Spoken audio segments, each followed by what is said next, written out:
واش كتعرف باللي كاين علاج للسرطان كيضرب غير الخلايا المريضة وكيخلي الخلايا السليمة؟ هادشي سميتو العلاج الموجه. السلام عليكم. اليوم غادي نهضروا على واحد من أحدث العلاجات في محاربة السرطان، العلاج الموجه، ثيرابي سيبلي، بطريقة سهلة وبالدارجة. العلاج الموجه هو دواء كيتصمم باش يضرب غير الخلايا السرطانية. كيفاش؟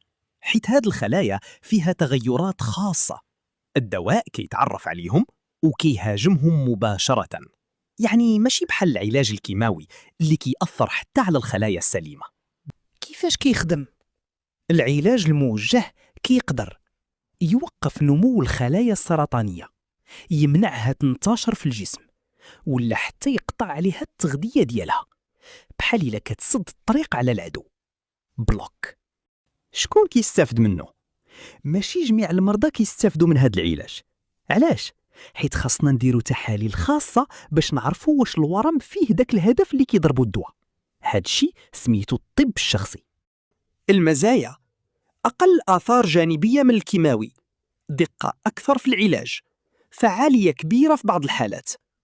العيوب: ماشي صالح لجميع أنواع السرطان، ممكن يولي الجسم مقاوم ليه مع الوقت، الثمن ديالو غالبا غالي. التطور في الطب عطانا أمل كبير، والعلاج الموجه هو واحد من هذا الأمل. ولكن الأهم هو الكشف المبكر والمتابعة مع الطبيب. إلا عجبك الفيديو ما تنساش دير لايك وتشاركه مع شي واحد ممكن يستافد، وخلي لي تعليق. واش سمعتي بهذا العلاج قبل؟